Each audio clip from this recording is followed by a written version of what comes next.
At the heart of Venom's story is Eddie Brock, a man shattered by failure and consumed by resentment.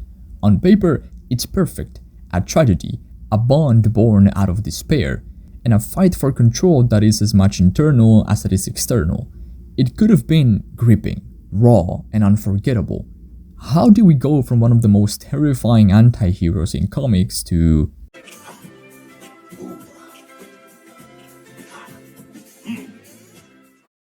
Hi, this is FilmSite. I make videos talking about what movies make me feel, and today I want to dive into what Venom could have been. There was a time when Eddie had it all: success, recognition, a family, and then he lost everything. But something else found him. It's not just luck, it's destiny. It's a lifeline, a toxic one, sure, but it fuels his need for vengeance and gives him purpose once again. However, these 3 movies didn't bother to use any of that. Nah, they just pull out something mildly entertaining and called it a day. But imagine if the movies leaned into this troubled past and origin story. Eddie's bond with the symbiote could have been a metaphor for addiction, a battle with hatred, ego, and control, a psychological dive as much as an anti-hero story. But instead, what we got was, not good.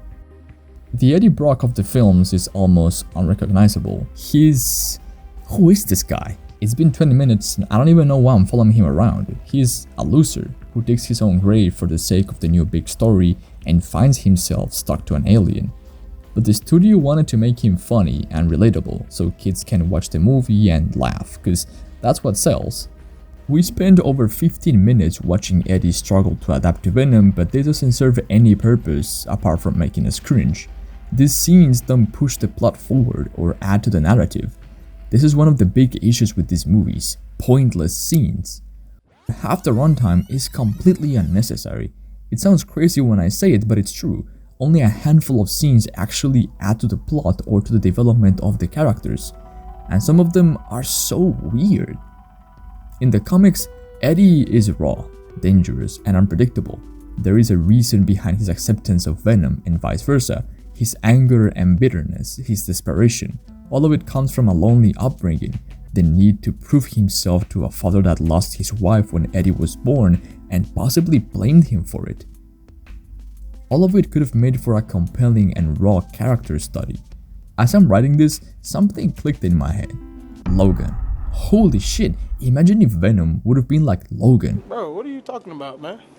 Hear me out. I know that Logan was the culmination of a very long and loved series of movies. I know that there was a huge amount of lore already laid out before Logan came out, and it was the big finale for the character.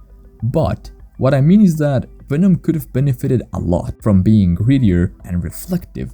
For example, Eddie struggles to fix his life while adjusting to Venom's presence.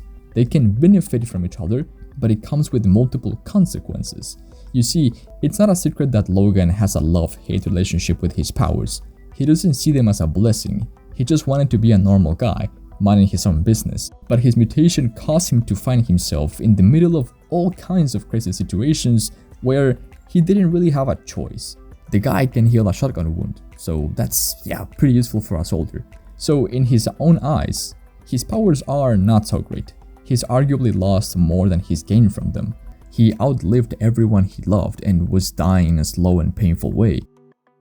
Okay, but how is this tied to Venom? Well, since the studio decided to go for a completely different Eddie, might as well make him into a character that has presence and weight. Show us the struggle of sharing his body with the symbiote. Eddie longs for a normal life, a wife, a successful career, and recognition. And while he has Venom, this won't be possible, just like Logan with his mutation. However, despite trauma, Eddie can see between right and wrong, pushing down Venom's influence and keeping his darker side under control. But this is a challenge because the symbiote amplifies characteristics of its host, which directly affects the way Eddie behaves, and explains why he's such a good match with Venom. They are indeed symbiotic. Every dark thought Eddie has, Venom amplifies, and this can mean death for anyone around him, including Eddie. In the first movie, we're told that Venom is killing Eddie, and what did they do with that? Nothing. It was never mentioned again. I thought that it made for a very interesting concept. so I would make it a consequence of using the suit. It's important to find balance when a character is given such an OP superpower. Just like Logan's adamantium poisons him, Venom could take something from Eddie every time he uses its power. In the first movie, he's told that Venom is affecting his heart, but in my version, I would have it affect his brain. When Eddie taps into Venom's powers, he loses himself more and more. It gets harder to control the anger and need for vengeance. It becomes a challenge to look at his life objectively. Suddenly, every bad decision he made wasn't his fault. He was a victim, and he needs to retaliate. I feel like that could have added higher stakes, which the story desperately needed. It also adds challenge that forces the protagonist to develop. Eddie must push through the darkness and embrace his mistakes if he wants to stop losing people and get his life back together. And Venom acts as a catalyst for this transformation. The more he can control himself, the more he can control Venom. Though they struggle at the beginning to get along, they gradually learn to work together as the plot develops. Alright, let's talk about tone. This movie would have benefited so much from committing to suspenseful elements. There is a lot of potential there. That scene where Venom takes out the SWAT team hiding in the smoke, that was a glimpse of what could have been. It throws me back to the Incredible Hulk from 2008. That factory raid was perfect and terrifying. They portrayed him as a giant in the shadows, a silent beast capable of hiding his presence despite his massive size. Playing with the lighting and the environment to create suspense, giving us short glimpses here and there to build it up.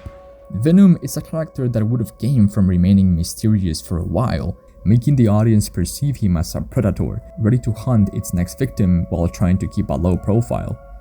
It's an engaging element and it helps to keep the magic going, especially when the character is completely CG. Same goes for Cletus. His background story had an eerie vibe that could have been properly explored with an element of mystery to make him into an actually terrifying villain. You can't just tell us he's evil and expect us to run with it. This guy gains a tool of destruction, and we know he's bad because they told us, he told us, and he speaks weird. That's it. But Cletus becoming the host of Carnage doesn't have any weight. We know that he's a bad guy, so that equals evil symbiote. And in case we missed it, he breaks out and kills people, so yeah, very evil.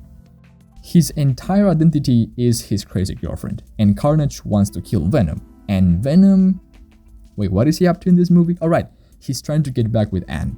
I'm sensing a lack of motivation. Oh, never mind, it's happening. Wait, nope. What the fuck? Spider-Man. Venom's entire origin is tied to our favorite web-slinger. The jealousy, the hatred, the need for vengeance, all of it makes Eddie's story so much richer. The films didn't have to feature Spider-Man directly. Okay, in a perfect world they should have, but at the very least, they could have acknowledged his existence. Without that connection, Venom feels out of place, like a story missing its meaning. There is so much potential in Venom as a character. He's not just a mindless monster or a comedy sidekick. He's a man and an alien, both trying to find their place in a world that fears them. Done right, Venom could have been a dark, gripping saga about identity, control, and the price of power. I'm not saying remove the comedy altogether, but tone it down. The relationship between Eddie and Venom can be fun and entertaining, but it should get there with time. There's no need to make one big joke. If you take the time to properly build the relationship, it would make moments like this much more meaningful. And yes, the argument for many people is, who cares? It's a good movie because it's fun. There's no need to overthink it. And yeah, that's valid, but if I want to turn my brain off, I watch Fast and Furious. Saying that this trilogy is good because they are fun doesn't change the fact that they are objectively bad films. They fail at every single thing they try to do. Action scenes. Action scenes are just blobs fighting with no stakes. They're pretty much invincible and can revive their host, so there's no reason to be invested. Characters. Why should I care for these people? Like, who are they? Okay, humor. Do I have to talk about it? Really? We are Venom! We are Venom! No. Oh. Yeah, we are Venom. Okay. My problem with these movies is that there was a chance to make something memorable. The casting had potential, the effects at times were good. The chemistry between Tom and the CG blob was entertaining, and even then, all the wrong choices were made. They even had a Spider-Man cameo and then hit us with the psych not happening. When the first movie was announced, I was hoping for a dark, down-to-earth story, something serious. Damn, I was so disappointed. It was when I truly realized that studios are willing to destroy a great character just to make money. But maybe someday, someone will see the potential and give us the Venom story that I, and many fans, have been waiting for. Until then, we can just imagine what could have been. Thanks for watching, and let me know in the comments your take on Venom, and subscribe if you enjoyed the video.